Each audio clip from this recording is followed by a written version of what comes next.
नमस्कार मित्रांनो, आज आपण दरवर्षीप्रमाणे सेसा कमिटीने इव्हेंट अरेंज केलेला आहे. त्याबद्दल इव्हेंट बद्दल थोडीशी माहिती सेसा कमिटी देणार आहे, तर ती आपण आज पाहणार आहोत. म्हणजे इलेक्शन झाल्या त्यामध्ये आपण कमिटी फॉर्म केली. President, vice president, treasurer, 2 treasurer झालेत, 1 DLR आणि तुमचे बाकीचे जे CR आणि LR तर असतात सोबत. त्यासोबत कसं आहे की या कमिटी फॉर्म केलं तर या कमिटीचे काम असते ते म्हणजे काय, वर्षभरात येणारा कॉलेजमधल्या डिपार्टमेंट अंडर खाली जेवढे इव्हेंट्स असतील ते आपण ऑर्गनाईज करत असतो. तर बराच काळ गेला आणि इव्हेंट आपला जरा म्हणजे कमिटी फॉर्म व्हायला वेळ गेलाय. तर कमी वेळात आपल्याकडे म्हणजे मोजके दिवस राहिलेत. म्हणजे 15 ऑक्टोबर नंतर आपली सेमिस्टर संपल्यात जमा असते. तर राहिलेल्या 20 दिवसामध्ये आपण 5 इव्हेंट ऑर्गनाईज करतोय. तर सप्टेंबरमध्ये आपण 2 इव्हेंट घेतोय. तर त्यामधला असणार आहे इंजिनियर्स डे आणि दुसरा असणार आहे एक्सपर्ट लेक्चर. ऑक्टोबरमध्ये आपण फ्रेशर्स आणि गरबा करतोय. त्यासोबत नवरात्री सेलिब्रेशन आणि डिपार्टमेंटल हॅकेथॉन करतोय. तर यासाठी आपण 300 रुपयाचा फंड घेत आहे. तर तुम्हाला काय वाटतंय की बाबा 300 रुपये फंड योग्य आहे?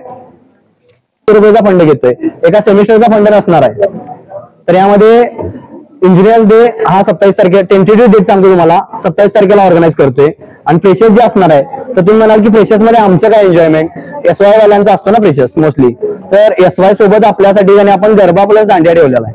म्हणजे पहिल्या हाफ मध्ये मिस्टर आणि मिसेस फ्रेशर्सची सिलेक्शन होणार. सेकंड हाफ मध्ये आपण गरबा प्लस दांडिया ठेवतोय. ओके. म्हणजे देवीचे जे 9 रंग आहेत, 9 दिवस असतात, ते तुम्ही युनिफॉर्म न घालता 9 दिवस 9 रंग घालू शकताय. त्याचं परमिशन तुम्हाला मिळणार आहे. ड्रेस जो तुमचा असणार आहे, कॉस्ट्युम, तो ट्रॅडिशनल असला पाहिजे. त्यामध्ये वेस्टर्न कल्चरचा कुठेही प्रभाव पडता कामा नाहीये. कारण का ती पारंपरिक गोष्ट असल्यामुळे पारंपरिक पद्धतीने पार पडली पाहिजे. त्या हिशोबाने तुम्ही ते म्हणजे वेस्टर्न कल्चर कुठे त्याच्यामध्ये येता कामा नये. तर यावर्षी आपल्या कमिटीने ठरवले की 300 रुपये फंड घेऊन आपण इव्हेंट्स करायचे. 300 रुपये फंड द्यावा तुमच्या CR आणि LR कडे. ओके.